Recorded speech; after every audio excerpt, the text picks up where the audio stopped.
This is episode 528 on the 1st of June 2022.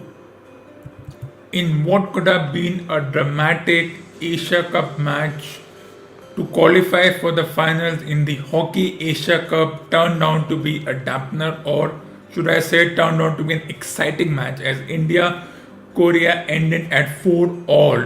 But because there were no shootouts in this part of the tournament, which baffles me, because how can you not have shootouts in the knockouts or super fours or the semi-finals of a tournament?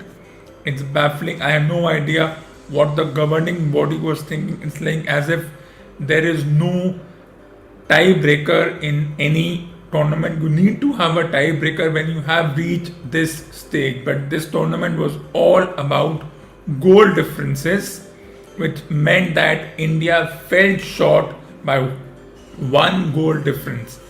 Though in this match, India were in control for most of the time. They had the match in their hand, but then they lost a crucial player, to a green card suspension, which meant a 5-minute suspension, and then Korea took advantage of that. At one point, India had taken the lead, and Korea made it 1-all. India made it 2-all, 2-1. Korea made it 2-all. India had it 3-2. Korea made it 3-2. India went 4-3. And Korea made it 4-all, which means there was a back and forth movement, a thrilling match. But if it ends in a draw or a tie and there is no tiebreaker, and then the only way to decide the foray into the finals is through the goal difference. Well, India did have a goal difference situation when they beat Indonesia 16-0, but that's a different thing. That's a 16-0 win. That is fine. But at 4-all and then against Malaysia at 3-all, shootouts should have been part of the tournament. Why they were not there still baffles me.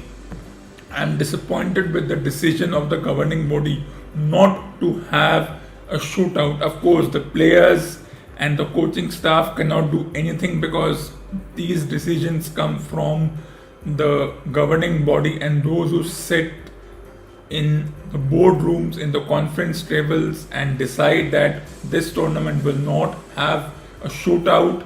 Why? I don't know. Was shootout needed? Of course, you know that you have such good teams. The Indian team right now is at its best and it doesn't have its full strength squad. It has its younger players who were part of this tournament, and despite making it a 4-all situation where they may have allowed Korea to equalize the score, and one can say that yes, there were some points when there were suspensions and green card suspensions, yellow card suspensions, and not taking full opportunity of the penalty shootout that was given, but that's a different story. At 4-all, penalty shootouts should have been there. That would have been the real decider. Why they weren't there? Well, the governing body knows best. But a tournament which had its result as expected. I did talk about the Double or Nothing pay-per-view a month ago and said that the AEW World Championship match between CM Punk and Adam Page was going to be a classic. You have an individual, CM Punk, who's been doing this for a better part of 15 years. Well, when he started in his career, no one took him seriously. Then he was part of the WWE roster. Then he had creative differences with the WWE management. He left, he went to another promotional company. Then between 2014 and 2020, he was not part of any professional wrestling or any kind of combat sporting company, and then he surprised everyone by signing up with AEW, and in a year's time he got an opportunity to face Adam Page after going back and forth with a couple of other individuals like MJF and others.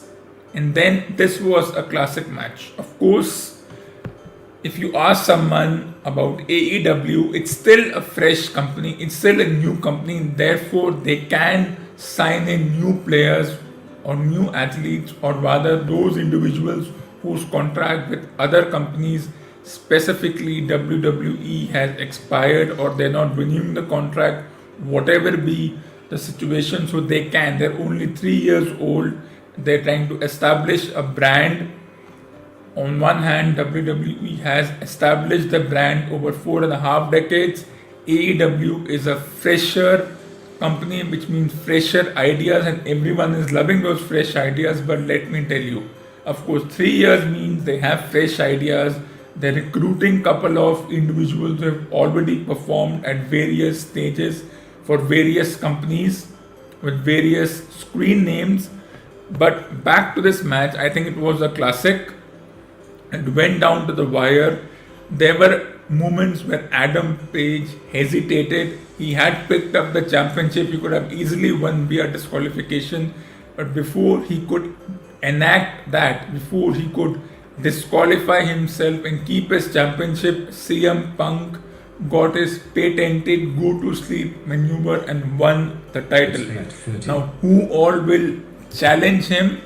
That remains to be seen. One doesn't know what does the AEW management have in mind, but it does open up a lot of opportunities, which means CM Punk becoming a champion, which means he's here to stay for a while as far as his career in professional wrestling and combat sports is concerned. Another match which was very interesting one was between Wardlow and MJF. Now Wardlow was MJF's lackey, if for a want of better word. MJF, another young emerging individual who's been part of this profession for the past 3 to 4 years. He had his moments with CM Punk and all the emotions surrounding it, and then we saw Wardlow, who was part of his group trying to start his own career. Everything was tried by MJF and his other lackeys to make sure that these two did not face each other. But whatever MJF tried, especially the strange part of Wardlow arriving in handcuffs to the arena, fighting and then being put back in handcuffs, whatever that whole storyline was created, well, it baffles me either way. But that's the way these storylines are, and we have to just accept these storylines. But the mind games, the distraction did not work, and Wardlow, by defeating MJF in a highly personal match which can affect a lot of individuals, will now have an opportunity to look for bigger challenges, which means CM Punk could have a big challenge on his hand. What will happen, one doesn't know, but you might even see MJF go against CM Punk to challenge him for the World Championship match. That's going to be very interesting, and how in the next few weeks the next pay-per-view shapes up as far as the AEW part of is concerned. Another match which was very interesting was the one between two tag team championships. Of course, Young Bucks are called the best tag team championship. Of course, they have Usos. And one thing between the Hardys, the Young Bucks and Usos is that they are a bloodline kind of championships, a brotherly championship. Once upon a time, it was the Hart Foundation and it was the Hardys who have been doing this for 25 years, and Young Bucks for a better part of 12 to 13 years, with Usos in the other brand in a totally different company. It was always going to be Hardys versus the Young Bucks, and Hardys used all their experience to make sure that they emerge victorious, and then we perceive Hardys as the good guys. Let me tell you, in sports there are no good guys, there are no bad individuals, there are no good individuals, there are just individuals. All they want is, all sports athletes want is to win, whether it's a singles competition, a doubles competition, whether it's a singles sport or a team sport. The term team sport is an oxymoron, but we'll talk about that later. All sports athletes want is, irrespective of the sport, irrespective of the format, to win. So when you see sports athlete smile and do all those antics, it's part of the acting. They have to smile, they have to show all that, but inside they have only one aim. If they have trained for this for over 10 years, if they started at the young age of 9 or 10 and they got their chance at 18, 19, debuting, then the next 25 years they spend is to win. Of course, there'll be occasions when when athletes will lose, but once upon a time, I was slightly affected when I would see sports athletes smile and hug and talk in a very nice manner, but that's part of their training, that's part of the gimmick. They have to do that. If they don't do that, how will they attract 70,000 people to the stadium, to the arena? And how will that translate into gate money for the organizer, which translate into a good contract and a good paycheck for the athlete? So it all works in unison. Sports athlete act nice, which attracts 70,000 people. This turns into gate money for the organizers, who use this money to sign in new athletes, to pay the existing athletes, and then we see a few athletes as the highest paid athletes.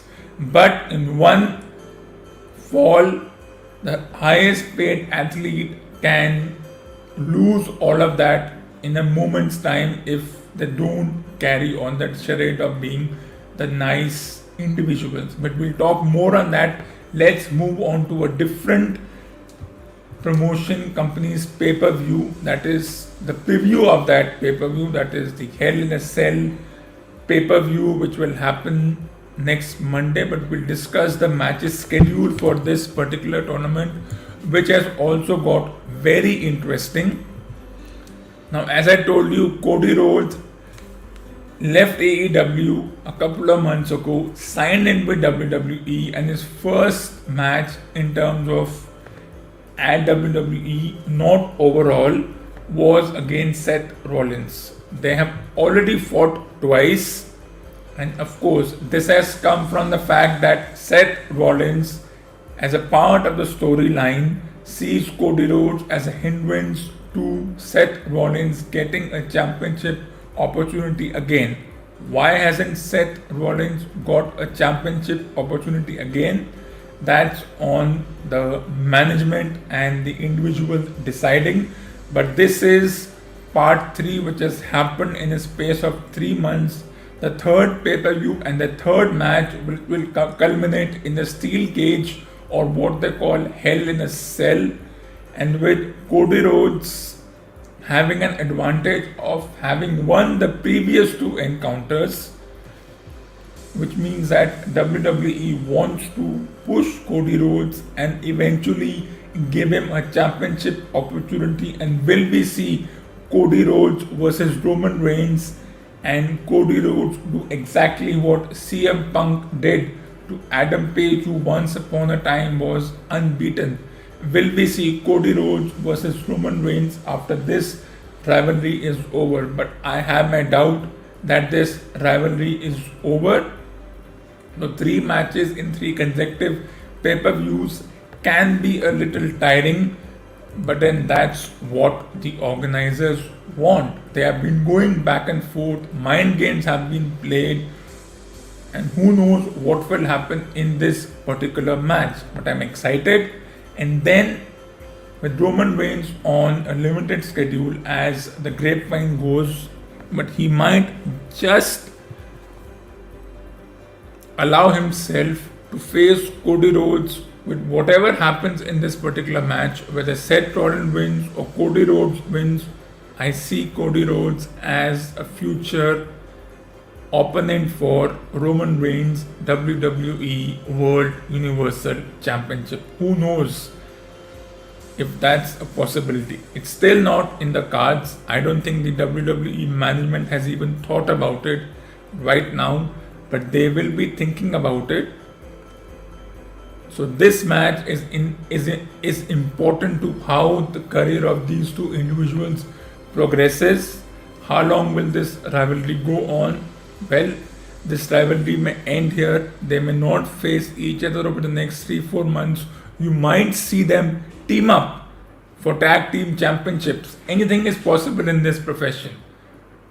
You saw John Moxley / Dean Ambrose and Daniel Bryan / Bryan Danielson face each other till they beat each other up, bloodied and down, and then they have combined together to form a tag team. So will Cody Rhodes and Seth Rollins be a tag team? That's a possibility. That's a probability. You never know what does WWE have in mind. Once upon a time, when Cesaro was still an active wrestler, he went face to face 7 times with Sheamus. When the tournament was finally tied, those two became tag team partners and tag team champions. So I won't be surprised if they don't team up, but I will equally not be surprised if they team up to become a tag team. Anything is possible in this particular profession. When two heated rivals become partners, you don't know. But looking forward to this match, who has a greater chance? Of course, the emotions is with Cody Rhodes, with Seth Rollins doing everything he can to disrupt the flow and momentum. We have seen that in the promotional events. But let's move on to a championship match. Now, this is very interesting.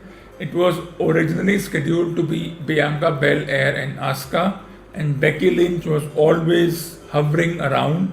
And then when Becky Lynch beat Asuka and is now part of a triple threat or a trios match, Bianca Belair may have had an advantage, but now she doesn't. All three are former champions, current champions. They have been there. They have been in this situation. They have the experience. They have done this over 1,000,000 times. So a triple threat match means the champion does not have to be pinned for the champion to lose their title. You could see Asuka and Becky Lynch go on one and one of them pinning the other. Becky Lynch can pin Belair. Belair may be taken out, of course. Tables, ladders, chairs, and the commentary table will become an important part of this narrative because it's no disqualification, no timeouts, no rope breaks. The only way to win is pin or submit your opponent. And as it goes in these triple threat matches or a match involving more than 2 individuals, anything is possible. How do I look at this? Becky Lynch may have the momentum, may have the psychological part over these 2 individuals, having defeated them in singles competition, in normal pay-per-view events. Anything is possible.